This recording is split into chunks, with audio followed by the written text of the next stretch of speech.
আপনি তিস্তার কথা বললেন, অবশ্যই তিস্তার কথা হবে, অবশ্যই। এইটা আমাদের সেই অঞ্চলের মানুষের মরণ বাঁচানোর বিষয়। তারা ডাক দিয়েছে জাগো বাহে, সেই ডাকে যদি আমরা সাড়া না দিই তাহলে পরে আমরা আছি কেন? মাননীয় প্রধানমন্ত্রীর অঙ্গীকার সেই অঞ্চলের সমস্যার সুরাহা করা, এবং এটা আমাদের সরকারের অঙ্গীকার। এই অঙ্গীকার আমরা করব এবং চীন সফরে এই বিষয়টা আমরা নিশ্চয়ই আলোচনা করব। সরকার প্রতিষ্ঠিত হয়নি এবং তারা কি ভাবছেন করবেন সেটা তাদের রিড করার কাজ আমার না। প্রত্যাশা থাকবে যাতে করে এই চুক্তিটা হয়েছিল তখন সেটা আমরা বর্তমান পরিস্থিতিতে সেটা আমরা কনসিডার করতে পারি কিনা, কিন্তু সেই জন্য তো বসে থাকা চলবে না, আমাদের কাজ আমাদের করতে হবে।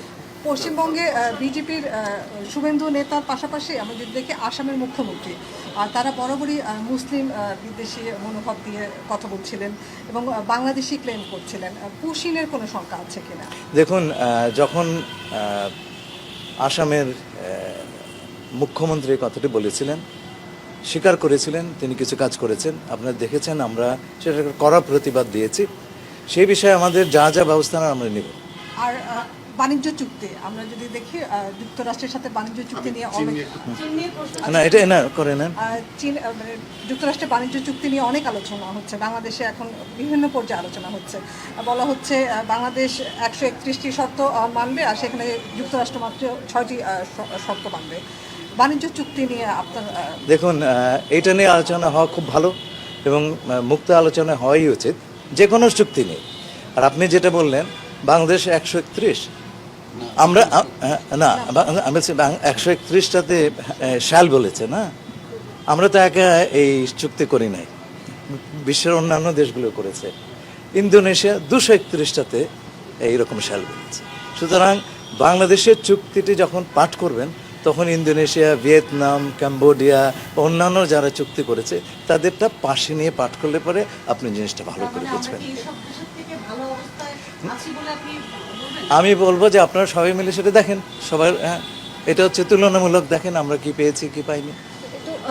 এই আলোচনা না, কথা হচ্ছে যে এই আলোচনাটা ওইভাবে হওয়া উচিত, কারণ যুক্তরাষ্ট্র সব দেশগুলিকে বলেছে যে তোমাদেরকে রেসিপ্রোকাল ট্যারিফ, যেমন আমাদের 39% বা 37% দিয়েছিল, তো অন্যান্য সব দেশগুলো দিয়েছে, নেগোশিয়েট করেছে। কেউ 20 পেয়েছে, ভিয়েতনাম, আমরা 19 পেয়েছি। তো এখন কে কি, সবারই কিন্তু এই অ্যাগ্রিমেন্টগুলো পাবলিক স্পেসে এখন পাওয়া যাচ্ছে।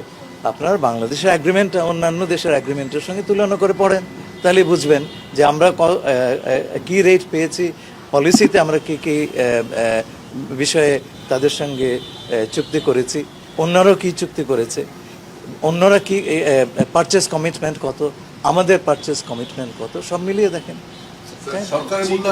এই বিষয়ে আর আমি কথা বলছি, আমার কিন্তু এখন দ্রুত যেতে হবে।